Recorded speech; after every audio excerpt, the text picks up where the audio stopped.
So, as some of you may remember, I live somewhere that's pretty over idealized and can get pretty touristy at times. There's an inflated kind of tax for everything in the area. People charge way more than they should to be able to for things, and they get away with it because non locals are willing to pay. And locals, who just have shitty standards, I guess.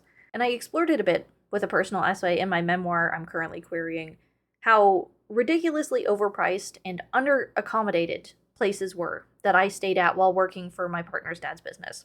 We often worked in Temagami, and when there's extremely limited options for places to stay, and all of the competition is on the same page of doing the bare minimum while raking in as much money as possible, there's not much you can do except pay the premium and take what little you can get.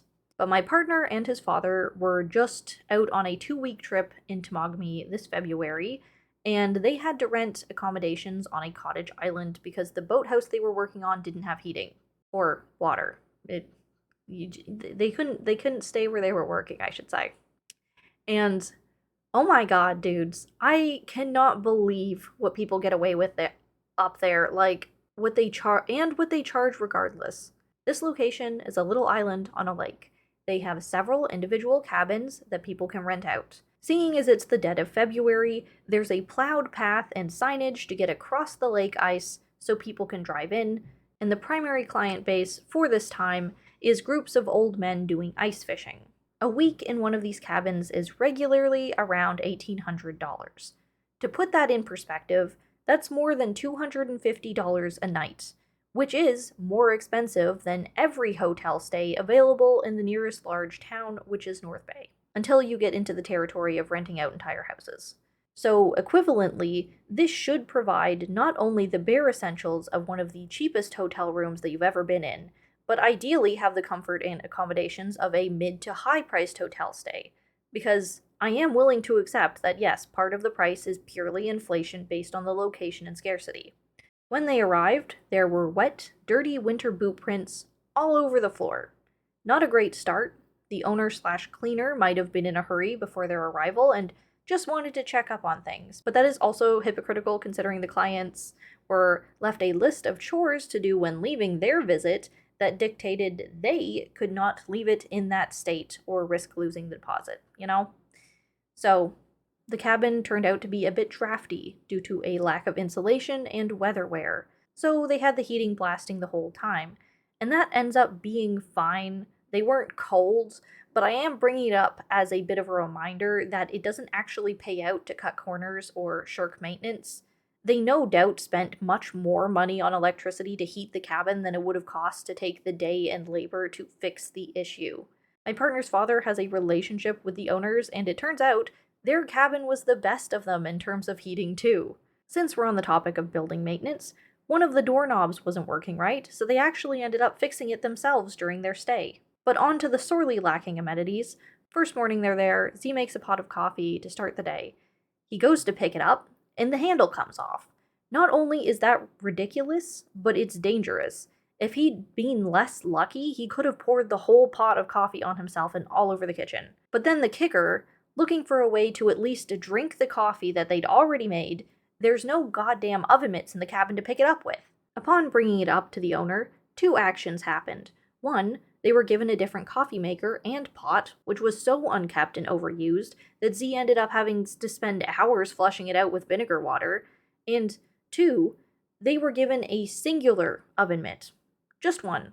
So, good luck dealing with all the prepared frozen meals they brought in lasagna-sized ceramic trays. Speaking of the oven, their primary cooking source, it was broken. It turned on, but that was its only setting. It's either off or it's on. Setting temperatures didn't matter. It didn't maintain the temperature once it got hot enough, it just kept going. So not only were you getting 500 degrees when you only wanted 350, it would be on that full blast the whole time. Until they figured that out, yeah, they fucked up a meal or two, expecting that they could just throw hash browns in the oven and walk away for 50 minutes without them coming out black. Not only is food a precious resource once you've driven all the way out there, it's literally dangerous to have a broken oven in that way. Like, physically, but also a danger to food safety. Like, say you throw a chicken breast in there. It's all char on the outside, but the inside could probably still give you salmonella. Z had to monitor their meals, turning the oven on for 5 minutes and off again for 10, constantly trying to cook their dinners every day after work. It was ridiculous. And to top the food saga off, there were basically no dishes. They didn't have enough bowls and utensils to get through more than one meal without immediately having to clean everything again for the next one, and they ended up having to bring their own from home, which is really annoying and inconvenient, but the owner's reaction to getting asked for more dishes is the really telling part, where they replied, "Oh, well, I left a note in the cabin that people were supposed to make sure they brought dishes back if they took them to other cabins." And it's like, yeah, and they didn't. It's such a shitty landlord mentality to respond that way. It's like an omission of responsibility. The other guests didn't do their job doesn't mean that you don't have to do yours. What were you doing in the cabin before they arrived if you weren't checking any of this stuff so that they could actually function during their stay? Because they sure weren't actually cleaning either. Before they left, Z did a big sweep and search under the furniture to make sure that he didn't forget anything, and he found a bikini bottom and other small garbage, and it's like, what the actual fuck were they paying you for? Like, not a comfortable or warm or clean or stocked cabin with any working appliances, that's for sure. Clearly, they hadn't cleaned or maintained a damn thing since they bought the property. And again, under normal prices, that's over $250 a night. And listen, obviously, I'm biased because my exposure to things was through work and not leisure. I'm a struggling millennial with justifiable and overwhelming financial insecurity, but the whole cottaging Northern Ontario ecosystem is absolutely fucking broken. People really do think their shit is pure gold. In any other circumstance, any one of those accommodations failing would be unacceptable at half the price.